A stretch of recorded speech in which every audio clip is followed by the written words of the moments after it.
Now, on the 10th day of Russian invasion in Ukraine, Russia has announced a temporary ceasefire in Ukraine in order to ease the humanitarian crisis. This is according to reports by the Russian state media agency Sputnik. Russia's defense ministry announced the ceasefire to allow civilians blockaded during the fighting in two major cities of Mariupol and Volnovakha to evacuate. Earlier, Mariupol's mayor, Vadim Boychenko, had stated that the city was under blockade by Russian forces after 10 days of ruthless attacks. Сегодня, 5 марта, с 10 часов утра московского времени, российской стороной объявлен режим тишины и открыты гуманитарные коридоры для выхода мирных жителей из городов Мариуполя и Волновахи. Гуманитарные коридоры и маршруты выхода согласованы с украинской стороной. The key port city of Mariupol has been under intense attacks for days now.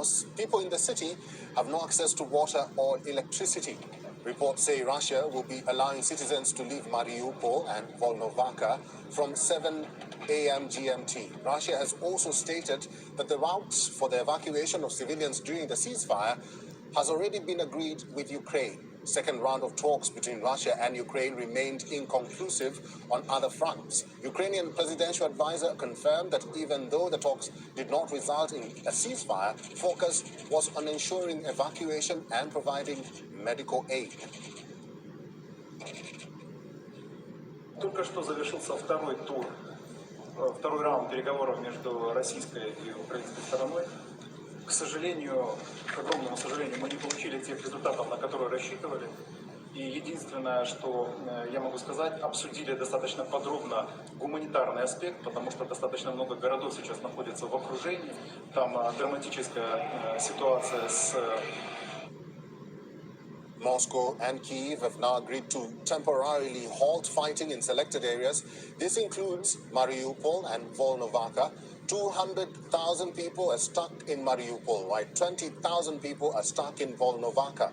The two sides have agreed to form a humanitarian corridor to ensure safe passage of those who are stuck in these cities. Officials say that civilians will start being evacuated from Mariupol on Saturday. City Hall announced that it will be possible to leave the city by private transport. The second round of talks were held at Belarus-Polish border.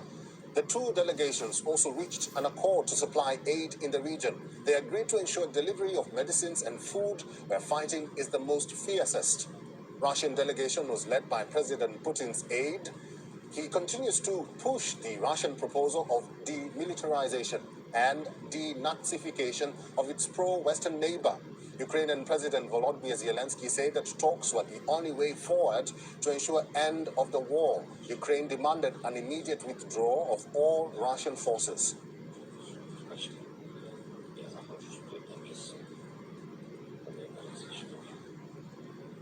Well, our correspondent Anas Malik is on ground zero getting us all the latest updates. Listen in to this report from Lviv in Ukraine.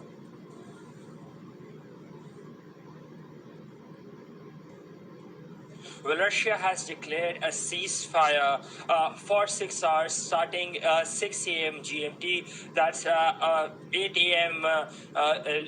Ukraine time. And this has been done in order to give a safe passage to the citizens of Mariupol. That has been claimed by the Russian Defense Ministry and the Russian media. The Ukrainian side is yet to put out a statement. Mariupol is a strategically important city for Ukraine as well. Its proximity is there with Russia. It's there in the east.